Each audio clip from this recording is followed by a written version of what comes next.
কারো সম্পর্কে কিছু বলার আগে সত্যি জানার চেষ্টা করুন, কারণ অনুমান করে বলা কথা সবসময় সত্যি নাও হতে পারে। নিজের অবস্থান তৈরি করো, সময়ের কাজ সময়ে শেষ করো, পায়ের নিচের মাটি শক্ত করো, অন্যথায় এই সমাজ তোমাকে মাটিতে পিষিয়ে দিবে। নিজের ভালোর জন্য এই দুই ধরনের মানুষ থেকে দূরে থাকবেন: এক অলস ব্যক্তি, দুই মিথ্যাবাদী ব্যক্তি। মানুষ বাছাই করার ক্ষেত্রে অর্থের দিকে ফোকাস না করে তার চরিত্রের দিকে ফোকাস করো। অর্থের অভাব নিয়ে বাঁচা যায়, চরিত্রহীন মানুষের সাথে স্বস্তিতে বাঁচা যায় না। মানুষ বুঝিয়েছিল সময় বদলায়, সময় বোঝালো মানুষ বদলায়। চাইলেই সব অনুভূতি প্রকাশ করা যায় না, আর চাইলেই সব কিছু মনের মতন হয় না।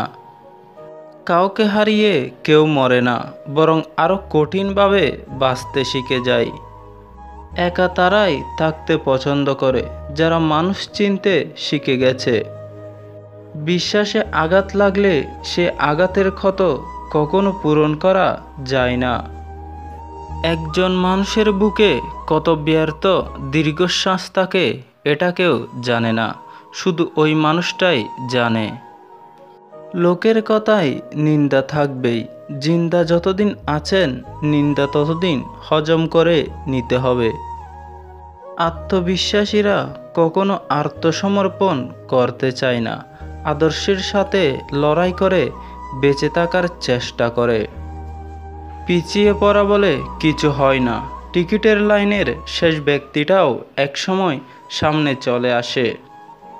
সরল সহজ মানুষেরা এমন অনেক কিছুই জানে যা জ্ঞানী ব্যক্তিরাও জানে না। উত্তম পরিকল্পনা করলে হয়তো তুমি উত্তম কিছু ঠিক পাবে, কিন্তু বিপদে মন ভেঙে কখনোই পড়বে না, কারণ খারাপ চিন্তা ভাবনা সবসময় মনকে ভিতর থেকে দুর্বল করে দেয়। পুরুষ মানে প্রতিষ্ঠিত হতেই হবে, কারণ তোমার ব্যর্থতার গল্প কেউ শুনবে না। টাকাই সব, টাকা না থাকলে সম্মান নেই, টাকা না থাকলে আত্মীয় স্বজন নেই, টাকা না থাকলে বন্ধু বান্ধব নেই, টাকা না থাকলে সমাজে তোমার কোনো মূল্য নেই, টাকা না থাকলে মা বাবার আদরের সন্তান হওয়া যায় না।